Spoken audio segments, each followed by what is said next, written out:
Bismillahirrahmanirrahim. Assalamualaikum warahmatullahi wabarakatuh. Alhamdulillah. Allahumma salli wa sallim wa barik ala Muhammad wa ala alihi wa ashabihi ajmain. Kali ini sahabat jiwa, Bapak Ibu, para pemirsa sekalian, kita akan membahas tentang bagaimana kita menyadari sebagai orang tua bahwa anak itu satu rezeki dan amanah yang besar yang dititipkan oleh Allah dalam hidup. Ada satu ungkapan dari seorang ulama, Bapak Ibu. Siapakah orang yang paling beruntung dalam hidupnya? Orang yang paling beruntung itu adalah mereka yang jantungnya sudah berhenti tapi amalnya masih terus mengalir. Kita kenal sekarang dengan istilah amal jariyah. Dan Rasulullah Muhammad SAW dalam satu hadis yang sangat populer memberikan kita peluang untuk punya keberuntungan itu, untuk punya amal yang terus mengalir. Meskipun jantung kita udah berhenti, ada 3 paling tidak. Yang pertama, lewat sodakoh jariyah. Yang kedua, ilmu yang bermanfaat, ya Bu, yang terus dimanfaatkan meskipun kita sudah nggak ada. Dan yang ketiga apa? Yes, anak-anak yang soleh dan terus mendoakan kita sekalipun kita udah nggak ada. Maka kehadiran anak dalam hidup ayah bunda ini satu anugerah yang besar. Ini amanah yang perlu kita sikapi dengan tepat. Dan hidup ini pada hakikatnya adalah ujian, betul ya? Hidup adalah perpindahan dari satu masalah ke masalah yang lain. Setuju? Dari depan kelihatan wajah-wajah banyak masalah ini soalnya. Tadi satu ayat yang dibacakan oleh Ustazah Oki itu indah banget. Wa nabluukum bisyarri wal khairi fitnah. Kita akan diuji dengan yang enak, dengan yang enggak enak, dengan yang kita suka, dengan yang enggak kita suka.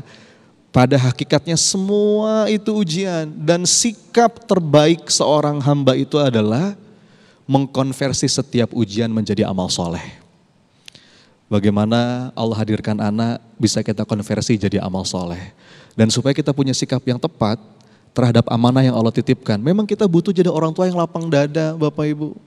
Jadi lapang dada itu sikap yang penting.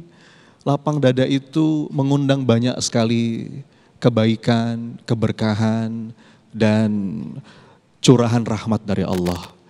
Kadang-kadang ada masanya yang terjadi itu nggak sesuai dengan apa yang kita inginkan. Ada masanya kita kepingin A, yang kejadian A, Bu. Pernah ngalamin? Ada masanya begitu tuh. Kita berdoa kepada Allah, mintanya A. Allah kasih A. Sesuai betul dengan apa yang kita minta. Pernah ngalamin, Bu? Tapi ada masanya kita minta A, Allah kasih B. Kenapa? Karena menurut Allah B itu lebih baik dan lebih kita butuhkan. Masalahnya kadang-kadang mata kita ke A terus. Ya Allah, A, ya Allah, A. Pokoknya A. Istiqoroh tapi doanya begini, ya Allah kalau dia baik jodohkan, kalau dia nggak baik perbaiki dia ya Allah. Itu bukan istiqoroh namanya, Bu. Itu maksa. Enggak. Tadi juga saya mengutip ada satu ayat yang Ustazah Oki sampaikan. Itu salah satu buat saya ayat yang begitu indah yang mesti kita pegang dan hujamkan kuat-kuat dalam diri. Wa asa an takrahu syai'an wa huwa khairul lakum wa asa an tuhibbu syai'an wa huwa syarrul lakum. Boleh jadi kita kepingin sesuatu, kita seneng sama sesuatu, tapi itu nggak baik, atau sebaliknya. Boleh jadi kita nggak seneng sama sesuatu, tapi itu baik. Wallahu ya'lamu wa antum la ta'lamun. Allah yang maha tahu, kita nggak tahu. Jadi jangan sok tahu. Bu, penting kita punya lapang dada, terutama sebagai orang tua, menghadapi anak, menghadapi berbagai macam persoalan hidup. Sikap yang tepat seorang hamba yang beriman, itu lapang dadanya, agar setiap keadaan bisa kita konversi menjadi amal soleh. Ibu-ibu pengen lapang dada? Pengen punya hati yang tenang? Pengen punya pikiran yang damai? Pegang ini baik-baik. Kenapa sih mestinya orang-orang beriman tuh tenang, lapang? Karena ada keyakinan yang terhujam dalam jiwa, tidaklah Allah menetapkan sesuatu kecuali itu yang terbaik. Tidaklah Allah menunda sesuatu kecuali jadi semakin baik. Dan tidaklah Allah mengganti sesuatu kecuali itu yang lebih baik. Boleh saya ulang, Bu? Pegang 3 hal ini. Tidaklah Allah menetapkan sesuatu kecuali itu yang terbaik. Tidaklah Allah menunda sesuatu kecuali jadi semakin baik. Dan tidaklah Allah mengganti sesuatu kecuali itu yang lebih baik. Maka dengan iman yang terhujam dalam dada, Bu, mestinya kita tuh mampu berdamai atas apapun yang Allah tetapkan. Dalam kamus orang yang beriman, Bunda, itu enggak ada perkataan seandainya saja. Coba diulang, Bu, gimana? Nah, itu 2 kata yang bisa membuat hidup kita menderita. Bahkan dalam satu hadis kata Nabi SAW, perkataan seandainya itu bisa jadi pintu masuknya setan. Jadi kita nggak boleh ngomong seandainya. Apa yang sudah terjadi nggak perlu kita ratapi terlalu dalam. Karena semua ada hikmahnya dan semua pasti baik pada akhirnya. Coba diulang kalimat saya. Semua ada hikmahnya dan semua pasti baik pada akhirnya. Ayo.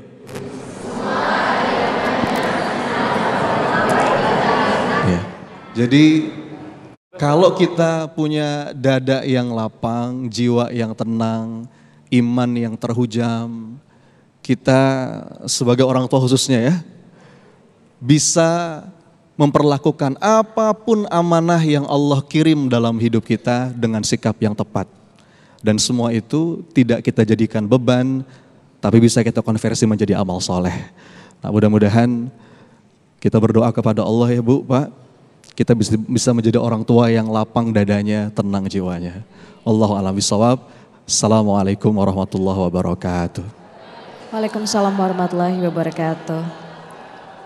Terima kasih Coach Sony dan sahabat jiwa.